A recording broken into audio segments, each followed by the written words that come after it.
কেন? তাহলে এই ইমামদের কথা অনুযায়ী যেটা বুঝলাম যে ইমাম যা বলবে তাই দলিল নয়, কিন্তু ইমামের কথা যদি কোরআন এবং হাদিসের মধ্যে পাওয়া যায় সেটা দলিল। ইমামের অন্ধ অনুসরণ করা যাবে না। আচ্ছা, দুনিয়াবি ক্ষেত্রে আমরা একটু লক্ষ্য করি তো অন্ধ অনুসরণ করি কিনা। এখন যদি আপনার দোকানে গিয়ে আমি বাজার করি, একটা যদি 500 কিংবা 1000 টাকার নোট দেই, আপনি কি ডাইরেক্ট আপনার কেসে জমা করেন? কেসের মধ্যে ঢুকান? আগে কি করেন? 3টা পরীক্ষা করেন। 1 নাম্বার পরীক্ষা, টাকাটা হাতে নিয়ে একটা সিপ মারেন। মারেন কি মারেন না? যদি দেখা যায় টাকা ফুলে, তাহলে বুঝছেন যে ঠিক আছে, এক পরীক্ষায় হলো না, আরেকটা পরীক্ষা করবেন। আবার টাকাটা একটু থুতু দিবেন। থুতু দিয়া যদি মনে হয় যে টাকাটা আসল, তাহলে ওইটা নেবেন। এই পরীক্ষাও হলো না, আরেকটা পরীক্ষা আপনি করবেন। লাইট কিংবা সূর্যের আলোর দিকে আপনি নিয়ে যাবেন। যদি সেখানে বঙ্গবন্ধু মুজিবুরের, শেখ মুজিবুরের ছবিটা দেখা যায়, তাহলে নেবেন, না হলে নেবেন না। তার মানে একটা 500 টাকা অথবা 1000 টাকা দাম, একটা 1000 টাকার নোট আপনি 3বার পরীক্ষা করে নিচ্ছেন। এই 1000 টাকার কি দাম আছে? এটা আপনি 3বার পরীক্ষা করলেন, খুব ভালো কথা, খুব বুদ্ধিমান আপনি, পরীক্ষা করাই দরকার। আচ্ছা, বাজারে যে যান, বাজারে যাওয়া মাত্রই দেখতেছেন মাছের হাঁটিতে গেছেন, ডাইরেক্ট মাছটা কিনেন? আগে চোখ দিয়ে দেখেন যে মাছটা ভালো আছে কিনা। চোখের পরীক্ষার পর আরেকটা পরীক্ষা করেন, এইভাবে গুতা মারেন। তখন লোকটা কি বলে, এত গুতা মারার দরকার নাই, তাও আপনি মারতেই আছেন। তার মানে আপনি টেস্ট করে নিচ্ছেন মাছটা ভালো না পচা। মাছ টেস্ট করে আপনি বাড়িতে আনলেন, খাওয়ার পর হেগে দিলেন, কোনো লাভ আছে? আর লাভ নাই। অথচ এইটার বেলায় আপনি পরীক্ষা করতেছেন, টেস্ট করতেছেন। আচ্ছা, এই যে ময়মনসিংহ শহরে বা মুক্তাগাছা শহরে আপনি যদি একটা জমি কিনেন, মুক্তাগাছা শহরে বিনা দলিলে আপনি কিনবেন।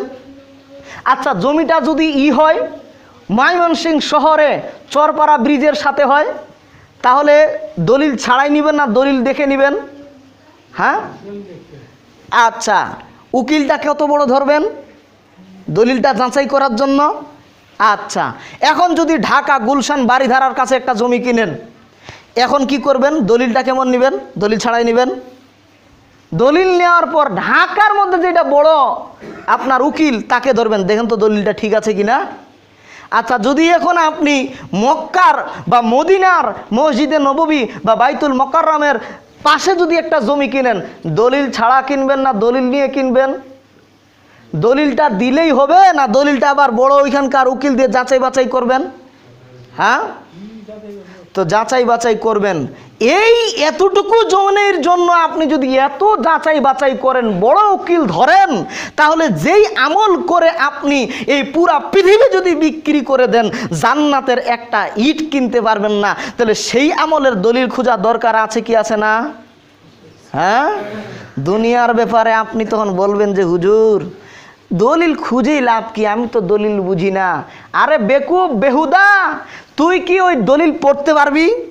ময়মনসিংহ জমি কিনতে গেলে যে দলিলটা চাচ্ছ, তুই দলিল পড়তে পারস? আপনার ঢাকার ভিতর জমি কিনতে গেলে যে দলিল চাচ্ছ, তুই কি দলিল পড়তে পারস? দলিল আপনি পড়তে পারেন না, তারপরও কেন নিচ্ছেন?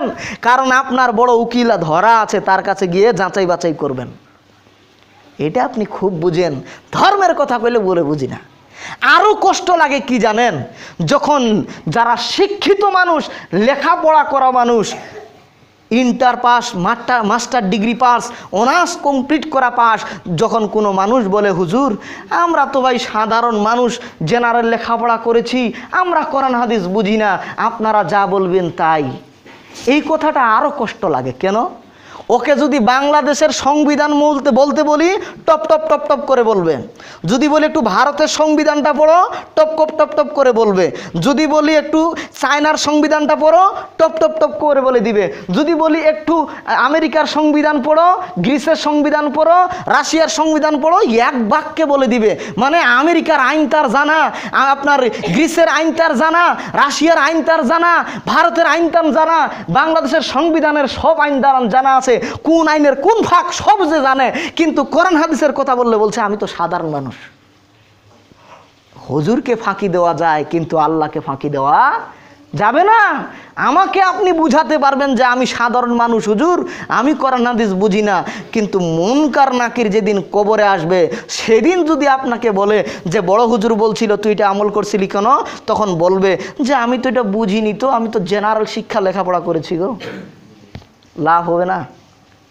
এটা আমাকে বুঝালে বুঝাতে পারেন, আমি বুঝেও নিতে পারি, কিন্তু আপনি মুনকার নাকিরকে আল্লাহকে বুঝানো পারবেন না, অসম্ভব। এখন যদি আপনাকে একটা খেতে বলি আপনার খেতে দেওয়ার দরকার সাদা সার, আর আপনাকে যদি বলি আপনি অ্যাসিড দেন, দিবেন? এই দুনিয়ার ব্যাপারে আপনি এত চালাক, ধর্মের ব্যাপারে আপনি গাফেল হলেন কেন? এত বোকা সাজলেন কেন? আপনাকে দলিলই নিতে হবে। আল্লাহ বলেছেন আপনি দলিল নেন, বুঝেন আর না বুঝেন, আর 10টা আলেমকে ওই দলিলটা দেখাবেন। আমাকে যে বলল 7 দিনের পরে জীবনে যে কোনো একদিন আকিকা দিলে হয়, যে হুজুর আমাকে যে দলিলটা দিল দেখুন তো যাচাই বাছাই করে, যখন দলিল দেখব তখন দেখবে যে নাই। বোঝা গেছে? সম্মানিত উপস্থিতি, এখন কথা, এই দলিল ছাড়া অনুসরণ করলে পাপ কি? দলিল ছাড়া অনুসরণ করা হারাম কেন? কথাটা বুঝেন। আমি যে বলতেছি যে হুজুর বললেই হবে না, দলিল নিতে হবে, তো আপনি বলছেন যে দলিল যদি না নেই তাহলে কি হবে? আমার কথাটা কি বুঝছেন? কি হবে? কি হবে তার কারণ, একটা কারণ হচ্ছে কি জানেন? আপনি তাকে আল্লাহ বানিয়ে ফেলছেন। হুজুরের কাছে যখন আপনি দলিল ছাড়া প্রশ্ন নিয়েছেন, তখন আপনার আল্লাহ ওই হুজুর, আপনার মাবুদ তখন ওই মুফতি সাহেব। দলিল সূরা তৌবা 31 নম্বর আয়াতটা আপনি খুলেন, কথা বোঝা যায়। আমার আজকের আলোচনার মেসেজটা কি বলেন তো দেখি, কে বলতে পারে? আলোচনাটা কি বিষয়ে করতেছি? অন্ধ অনুসরণ, মানে কারো হুজুর বললেই হবে না, দলিল লাগবে, এইটাই আমার আলোচনা।